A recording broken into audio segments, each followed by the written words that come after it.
Hey, Emily. I was wondering if you wanted to hang out with me this weekend. I found a really cool restaurant, and I'd love it if you and I could go check it out. What are you talking about, Carla? We have our high school reunion this weekend, remember? Did you forget about that or something? Wait a second. You mean to tell me that you were really going to that loser convention? Loser convention? What do you mean by that? Come on now, Emily. You have to know that people like us are a cut above the other normies we went to school with. We've already achieved more in our lives than any of them probably will for decades to come. So I think we're better off skipping the reunion and doing something fun. I'm sorry, but I'm still not quite sure that I'm following what you're getting at. I mean, you don't really feel that way about everyone that we've gone to school with, right? Well, it's true, isn't it? I mean, okay, maybe you and I specifically haven't done things with our lives. But we're both engaged to people who have, isn't your fiancé the general manager of the company he works for? Because my fiancé owns his company. My point is that we're better than the rest. And, we should act like it. Carla, I really don't know what to say to any of this right now. I don't get why you're having such a hard time accepting the facts when they are right there. We just did better than everyone else in school, and it shows by the fact that we're marrying the people that we are. Besides, I think who you choose to hang out with says a lot about a person. And if you're still hanging out with people from high school who've done nothing with their lives, instead of your more successful friends, then, well, it's just not good. I'm sorry, Carla, but I think the only thing that's not good around here is your attitude. I still keep in touch with plenty of people from high school, and some of them are my dear friends.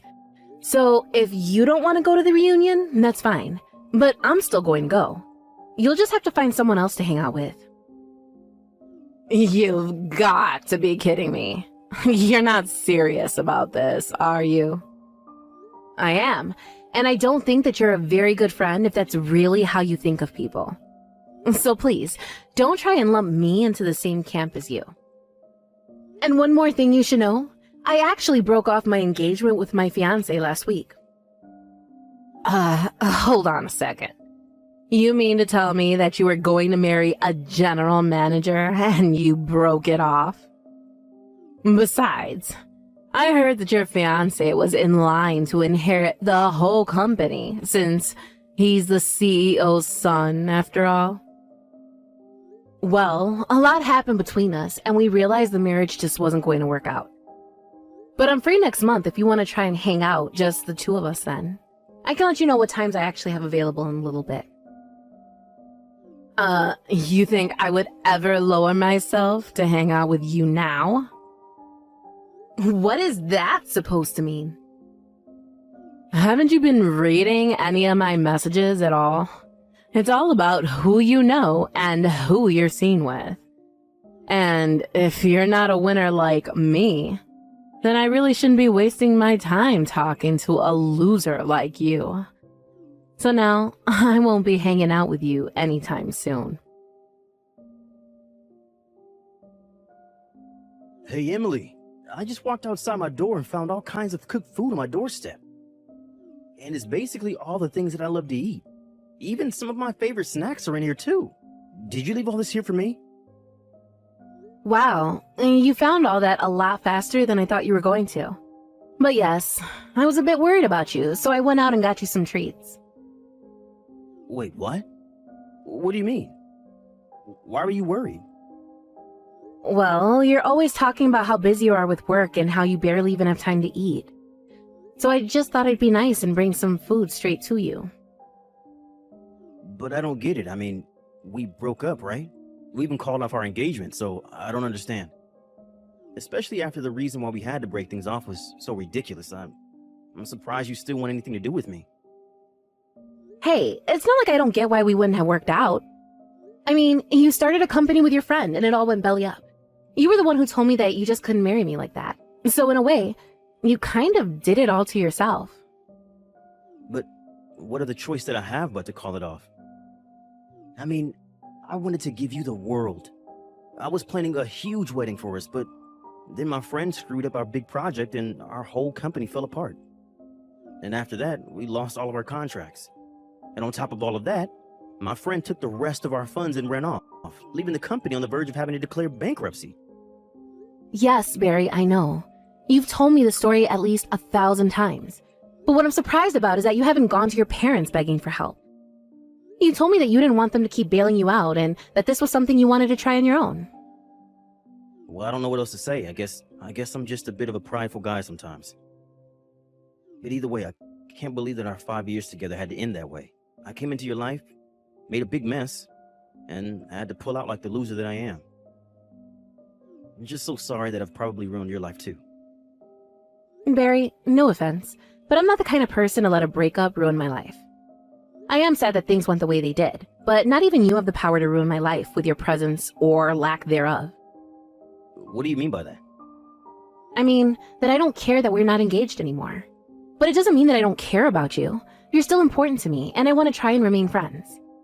After all, I think it's great how even after being betrayed by your friend, you're still trying to pursue your goals. That's why I felt like I just had to bring you something to eat. I mean, you've been working so hard. And knowing you would probably work all night without taking a bite before you even realized it was morning. So, at least eat something before you finally go to bed. Otherwise, you're just going to be good to no one. Thank you so much, Emily. I don't know what else to say, except that I still feel like I don't deserve this from you. Well, I say you are, and that should be good enough. But anyways, have you still not been able to get a hold of your friend? I mean, what do you think he's going to do with the money he took? I don't know because I still haven't heard from him. Although, I wouldn't be surprised if he just kept his phone on mute or even changed his number at this point. I even think that he might have moved away, but it's not like I can put out an APB or something. Especially not with a name like Jack Smith. Wait a second. Jack Smith? You know, now that you say that, I think I have a friend actually engaged to a Jack Smith. Oh, really? I wonder if it's the same person. That would really be some odds there. But you never know with these things. Well, how about I send you a picture of him? That way, if you ever find out that they're the same person, just let me know. Okay, sounds good to me. Anyways, good luck with the rest of your work. And you better eat something or else. Got it? Carla, what is the matter with you? Why would you do this to me? Why would you throw all this water on me? Aw, I'm sorry. I was just trying to think of a way to make you go home, and that's all I could think of. But this is what you get for not leaving when I told you to the first time. I just had to do something to make you go away, you know? No, I don't know. And just why do I have to go home, huh? I thought you invited me to your wedding because we were friends. Why even send an invite if you're just going to tell me to go home? You're almost right there. I almost saw you as a friend. But then you revealed to me that you were nothing but a loser. When I heard about how you broke off your engagement, I instantly started to regret inviting you here. And so, when I saw you arrive this morning, I knew that I had to do something. You could have just told me before I got there that you didn't want me to come. You didn't have to dump a bucket of water on me like some kind of middle school prank. I have had enough out of you. We're not friends, got it? I wouldn't want to be friends with some poor nobody like you anyways. I mean, you were so close to marrying so rich, and then you screwed it all up. You really think I'm poor? Is that what this is about? Well, of course you are. But then again, there aren't many women who I don't consider too poor for me at this point. But that's all their fault for not marrying rich like I am. You know, Carla, I think that you really need to be careful about jumping to conclusions about people. And this is a whole obsession with winners and loser and rich and poor is just too much. Don't you realize how rude you're being? Shut up, you poor loser. I don't need to take this from you. You could have been my friend, maybe even my equal almost. But now it's far too late for any of that. And that's why you'll never be anywhere near my level again. What are you talking about? I'm talking about how you'll never be able to afford an amazing wedding like mine. And you'll never be able to live in the amazing condo building that I live in either. And you'll certainly never get a $30,000 wedding ring like I have. And you'll never be across your entire life as a sad, pathetic loser. I'm not like other women. I'm special. I'm the winner. I'm the best. I don't even think that I can keep talking to you like this. But if you want me to go home, then fine. I'll gladly do that. Good. Leave. Now. Nobody wants you here anyways. The only person who is going to rich and never have to work again is me. I'm the best. I'm number one. Except that you know your husband is here apologizing to me, right? What on earth are you talking about now, loser? Well, that's the thing. Your amazing winner of a husband is here on his knees begging me for forgiveness. He's still here in his tuxedo right now. I don't think I've seen a man do anything like this in a tux. It's kind of hot, actually. Literally, what are you talking about?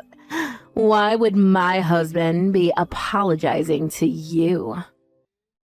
Well, because you did something he feels that he needs to say sorry for.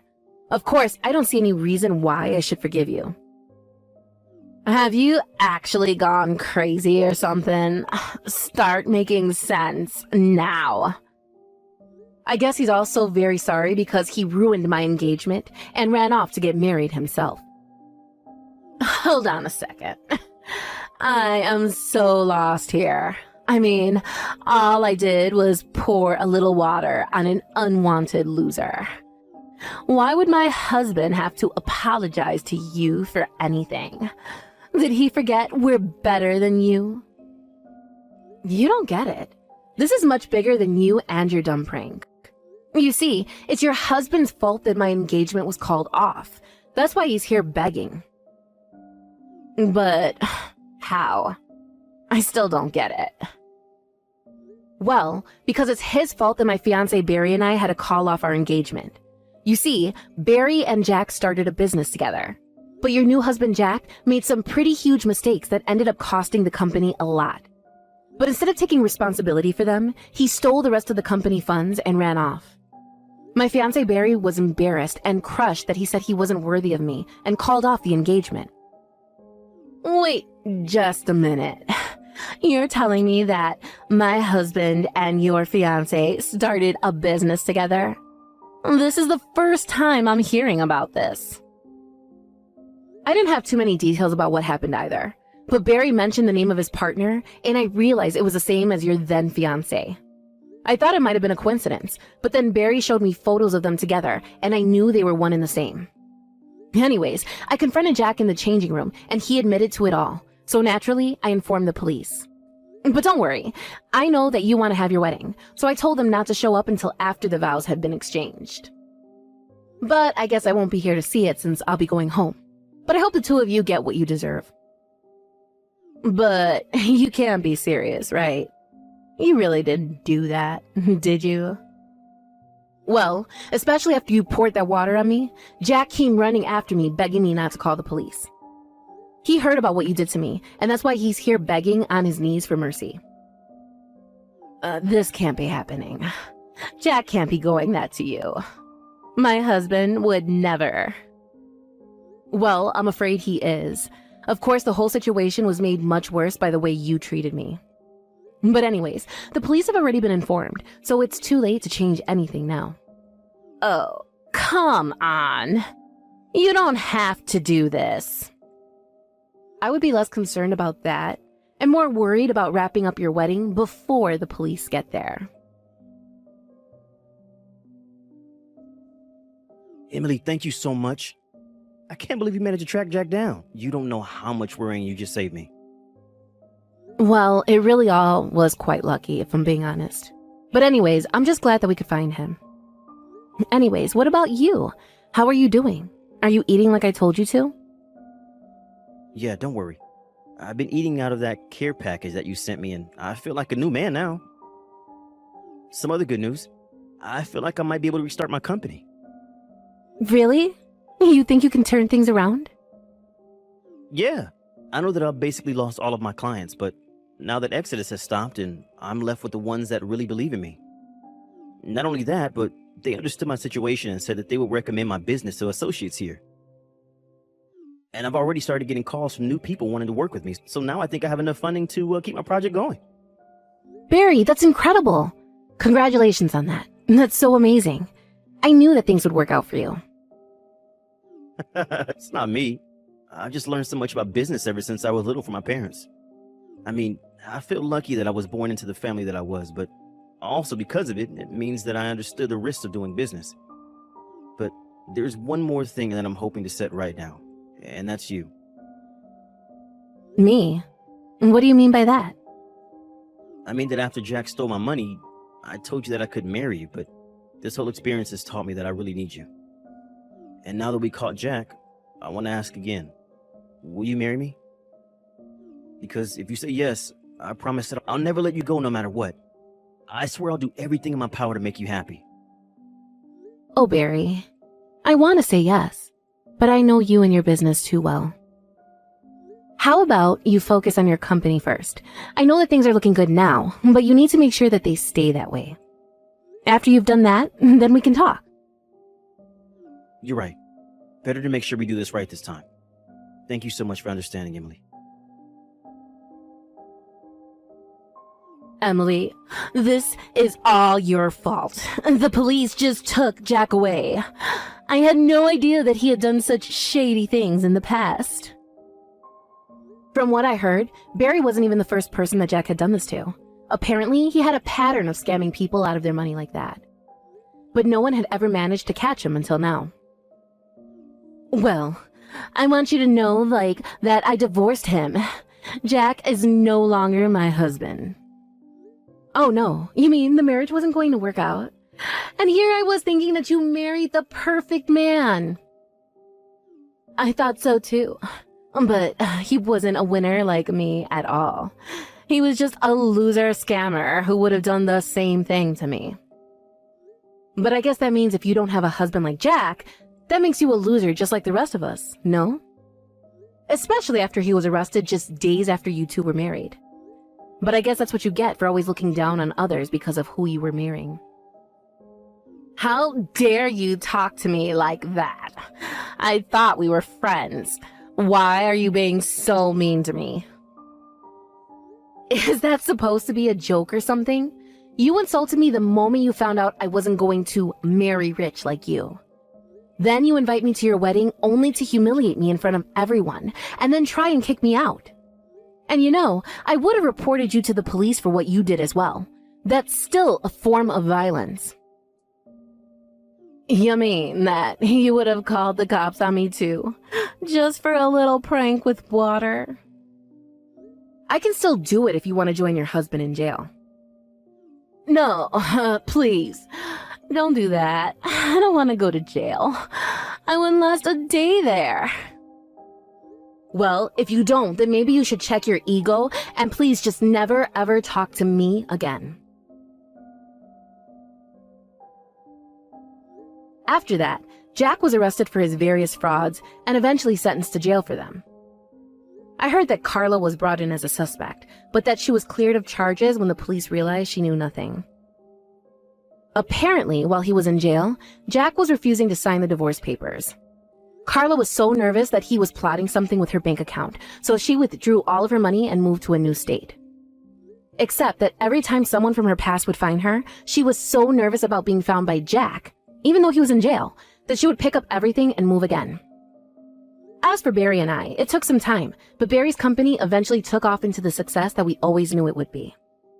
The day he took the company public was the day that he proposed to me. I said yes, and we're set to be married next month. But us being married didn't mean that I flipped like Carla into some elitist monster.